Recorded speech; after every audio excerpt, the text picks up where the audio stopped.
kelas DG44E. Saya di sini akan menjelaskan hasil analisis mengenai struktur dan interpretasi estetika dalam cover album Three Cheers for Sweet Revenge oleh My Chemical Romance.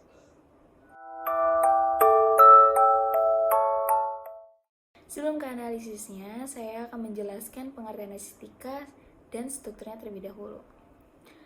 Estetika pertama kali dikenalkan oleh filsuf yang berasal dari Jerman yang bernama Alexander Baumgarten, yaitu aesthetica.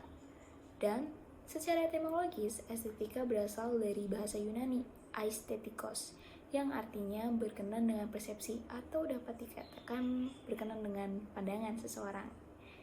Pandangan apa nih? Pandangan ini adalah keindahan.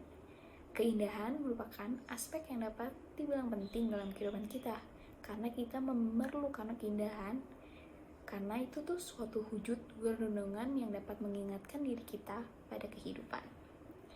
Keindahan tentang apa? Karena kita ada di Fakultas Industri Kreatif, tentunya keindahan tentang karya seni. Keindahan yang ada dalam karya seni.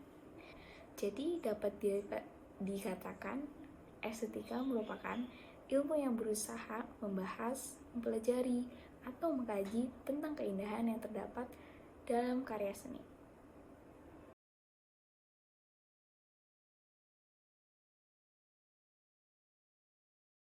Nah, sekarang kita masuk ke dalam unsur-unsur rupa. Yang pertama itu ada garis. Garis merupakan dua titik yang dihubungkan. Garis sendiri memiliki dua jenis, yaitu formal dan non-formal. Kalau formal itu garis vertikal dan horizontal, sedangkan garis non-formal itu seperti garis zigzag, lengkung, dan sifatnya itu lebih luas. Yang kedua, ada bangun atau shape. Bangun atau shape ini dapat terbentuk dari gabungan garis-garis sehingga terciptanya sisi-sisi di sekelilingnya.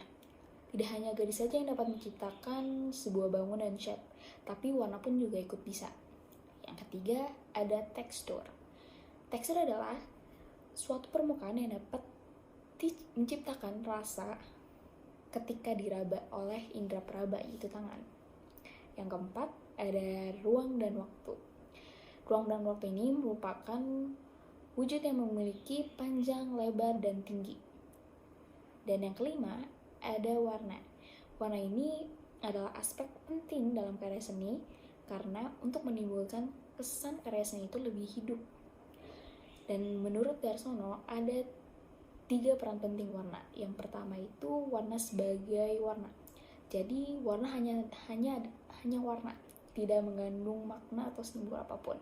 Yang kedua itu ada warna sebagai representasi alam, seperti warna daun, warnanya hijau, langit warnanya biru, dan lainnya. Dan yang terakhir itu ada warna sebagai simbol. Jadi warna itu menyimbolkan sesuatu dan memberikan makna sesuatu. Seperti halnya warna merah melambangkan keberanian, kegagahan, dan warna putih kesucian, dan lain-lainnya. Sekarang masuk ke asas atau prinsip rupa. Yang pertama itu ada harmoni. Harmoni itu adalah keselarasan yang tersusun dari unsur-unsur rupa yang saling berkaitan. Yang kedua ada kontras. Kontras merupakan penekanan suatu objek dalam karya seni sehingga menimbulkan perbedaan yang signifikan. Yang ketiga ada irama. Irama itu adalah pengulangan terhadap unsur estetika sehingga terciptanya keharmonisan. Yang keempat ada kesatuan. Kesatuan itu adalah unsur dan prinsip dibangun selaras dan saling berkaitan. Yang kelima ada gradasi. Gradasi itu adalah perubahan dari besar ke kecil atau dari warna muda ke lebih gelap atau sebaliknya. Yang keenam ada keseimbangan. Keseimbangan itu adalah beberapa objek yang dipadukan terlihat sepadan secara komposisi dan terkesan enak dilihat. Yang ketujuh ada proporsi. Proporsi adalah kesebandingan yang memperhatikan besar kecilnya, tinggi lebarnya, dan lainnya. Dan yang terakhir ada kesederhanaan. Kesederhanaan ini adalah penyederhanaan dari unsur-unsur tapi masih terlihat nilai estetikanya.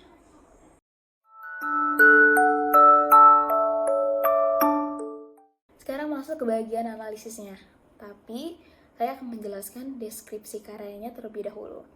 Kali ini, saya mengambil album Three Cheers for Sweet Revenge milik grup asal New Jersey, Amerika Serikat, yaitu My Chemical Romance. Album ini dirilis pada tanggal 8 Juni 2004 dan faktanya album kedua milik My Chemical Romance ini dibuat langsung oleh vokalis utamanya yaitu Gerard Way pada tahun 2004. Terlihat dalam cover album ini terdapat dua insan yang menjadi poin utama dan diberi aksen cipratan darah di wajahnya, juga memiliki latar hitam yang dominan. Dapat diasumsikan dan saya berpendapat bahwa album ini bermakna kehilangan seseorang, kematian, dan rasa kekecewaan. Dan cover album ini dapat dijumpai di berbagai platform music ya, seperti Spotify, Apple Music, YouTube Music, dan lainnya.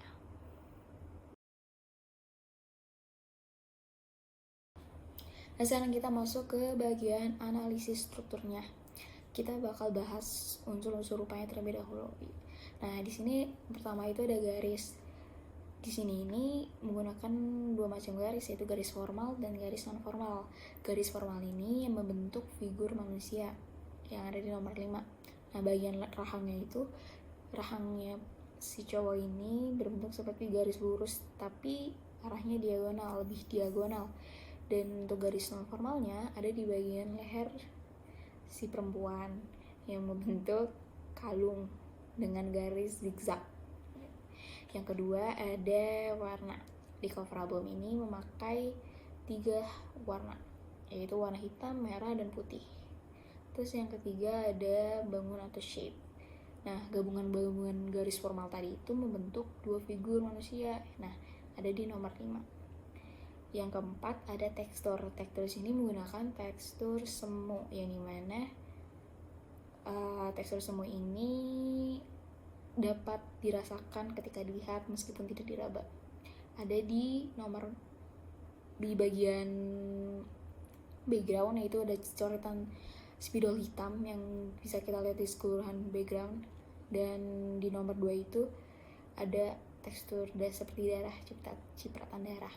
Nah, yang kelima ini ada ruang dan waktu. Di cover ini sayangnya itu tidak ada ruang dan waktu, karena cover pas kita lihat ini seperti hanya 2 dimensi saja, karya 2 dimensi. Nggak ada tinggi, tidak ada volume, tidak ada kedalaman atau lainnya, karena juga latar yang digunakan adalah latar yang flat. Nah, sekarang masuk ke bagian analisis asas atau prinsip rupa. Yang pertama itu ada harmoni. Nah, harmoni di sini itu ada di bagian latarnya, yaitu bagian yang dimana ada coretan spidol yang dicoret asal-asalan berlawanan arah, tapi masih menimbulkan keselarasan dan kesatuan dan keharmonisan. Terus yang kedua itu ada kontras. Nah, di dalam cover ini warna merah sebagai kontrasnya. Kenapa? Karena bagian latar yang hitam, dominan hitam, dan warna merah itu ada di atas warna putih, itu akan menimbulkan perbedaan yang sangat tajam. Terus yang ketiga itu ada irama. Di sini iramanya tidak terlalu terlihat, tapi pengulangan tekstur cipratan darah yang terdapat di background masih dapat disebut irama, meskipun tidak terlalu signifikan. Terus yang keempat itu ada gradasi. Gradasi di sini ada di nomor 3, yaitu warna putih keabu-abu. Itu gradasi warna putih keabu-abu. Terus yang ke-5 ada kesatuan. Cover album ini memberikan kesan gelap, horor. Nah, karena ada unsur pendukungnya dari segi warna, penggunaan font yang ada di nomor 8, dan elemen-elemen pendukung seperti nomor 2. Terus yang ke-6 ada keseimbangan. Penempatan 2 figur manusia di nomor 5 yang sesuai sehingga tidak terkesan berat sebelah. Terus yang ke-7 ada proporsi. Terlihat bagian wajah, mata, alis, hidung, dan mulut memiliki ukuran yang pas dan tidak dilebih-lebihkan. Dan yang terakhir itu ada kesederhanaan. Nah, di sini tidak ada unsur kesederhanaan karena menggunakan unsur-unsur rupa yang rumit. Nah, sekarang masuk ke bagian interpretasinya. Nah, saat pertama kali saya melihat cover album ini, ada rasa penderitaan, penyesalan, dan terus juga ada kesan gelap, ada kesan, ya pokoknya serem deh. Nah, tapi jika diperhatikan baik-baik, kenapa hanya bagian wajah laki-laki yang banyak berlumuran darah dibandingkan wajah perempuannya. Nah, dapat dikatakan dan saya berpendapat bahwa laki-laki di cover ini lebih banyak menderita dan paling banyak berkorban untuk si cewek mungkin. Dan faktanya album ini menceritakan tentang ketakutan seseorang akan kehilangan orang yang ia cintainya. Nah, laki-laki ini rela melakukan segala cara untuk membangkitkan pasangannya yang sudah mati, ya, membangkitkan kembali dari kematian dengan membuat perjanjian dengan iblis, yaitu membunuh 1000 laki-laki jahat, dan pada akhirnya ia menjadi laki-laki yang ke-1000 dan membunuh dirinya. Dan hampir keseluruhan lagunya ini bercerita tentang kehilangan seseorang yang dicintainya. Wow. Maka dari itu, cover album ini termasuk dalam aliran ekspresionisme yang dimana sang kreator menumpahkan semua makna album ke dalam covernya. Dapat dilihat bagaimana ekspresi sepasang kekasih ini sedang menghadapi kematian dan penderitaan.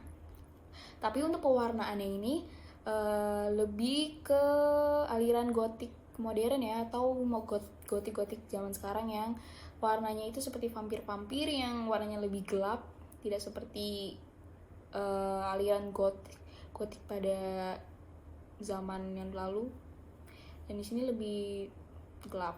Nah, terus juga gaya berhadapan kedua pasang insan ini yang ada di cover album Treacher's for Sweet Revenge memiliki kemiripan dengan lukisan milik Nana Magritte yang berjudul The Lovers 2 pada tahun 1928. Wow. Terus kita secara tidak sengaja gaya berhadapan keduanya ini membentuk hati, menandakan rasa cinta mereka terhadap satu sama lain. Penggunaan warna di sini menggunakan warna sebagai representasi alam dan warna sebagai simbol. Warna merah digunakan untuk melambangkan darah dan warna putih untuk menggambarkan objek seperti mayat hidup. Sedangkan warna hitam menyimbolkan dan memberikan kesan kegelapan, penyesalan, dan rasa duka. Setelah itu, kesatuan yang dapat dilihat dari pemilihan warna, penggunaan font American Typewriter yang memakai gaya horor, dan elemen-elemen pendukung memberikan cover album ini terkesan lebih seram. Dari keseluruhan dapat saya simpulkan bahwa estetika merupakan suatu ilmu yang berusaha memahami, mempelajari, atau mengkaji keindahan pada karya seni. Sebelum mengkajinya, sangat diperlukan pemahaman tentang struktur estetikanya terlebih dahulu. Dalam cover album Treacher's for Sweet Revenge milik My Chemical Romance memberikan kesan gelap dan termasuk ke dalam gabungan aliran ekspresionisme dan gotik modern. Pemilihan warna serta elemen pendukungnya membuat satu kesatuan dan menciptakan suasana yang berkaitan dengan lagu-lagu di dalamnya, serta menunjukkan citra bandnya yang goth punk. Jadi estetika bukanlah dilihat dari penggambaran sesuatu yang indah, tapi dari struktur yang berdiri. Dan kedepannya estetika akan selalu berubah dan seni akan selalu berubah, karena manusianya juga berubah dan dunia juga berkembang.